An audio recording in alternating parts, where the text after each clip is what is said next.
Did you know there's a fiery debate, a debate at times raging and at other times smoldering beneath the surface, centering around the question, who wrote Shakespeare's plays? And you're probably thinking, well, Shakespeare wrote Shakespeare's plays.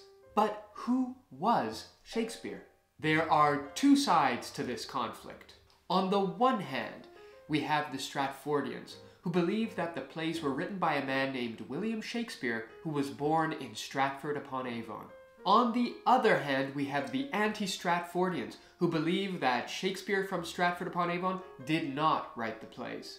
Instead, they believe that Shakespeare was a pseudonym, or William Shakespeare the man was a frontman, and they posit a number of alternative candidates, like Edward de Vere, William Stanley, and Christopher Marlowe. Today, I'd like to present a very small sample of the case for Edward de Vere, the 17th Earl of Oxford. That is, I will take on the anti-Stratfordian position that Edward de Vere is the real author of the plays. And for the sake of your entertainment, I will pretend to be Edward de Vere. Hello, I'm Edward de Vere. I know what you're thinking. The resemblance is uncanny. Now, you probably believe that this man wrote my plays. And sure, his name appears on the plays, but did you know that his name also appears on plays that everybody agrees he didn't write? Shocking, I know. On top of that, this chart by Diana Price shows us that almost all of the major authors of Shakespeare's time left records of correspondence, evidence of education, or relationships with patrons, and with Shakespeare, we have none. There's a lot more I could say about why the Swan of Avon is not the real author of the plays, but I'd rather talk about me. Brilliant me, somewhat self-absorbed and scandal-ridden, but that's me. If you want proof that I am the author of the plays, you need look no further than my biography.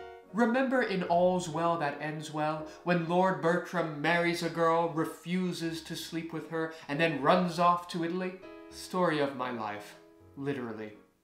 Look it up. The girl's name is Anne Cecil. Remember in Hamlet, how his father dies and his mother remarries all too soon?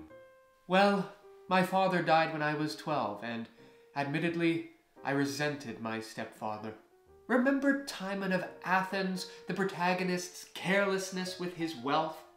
I couldn't help it. For the most part, I distributed my wealth wisely, but I did occasionally indulge in a few ridiculous articles of clothing and fancy, feathery fans. So why didn't I say something? Why didn't I speak out and tell the world that I wrote the plays? Why hide behind a pseudonym?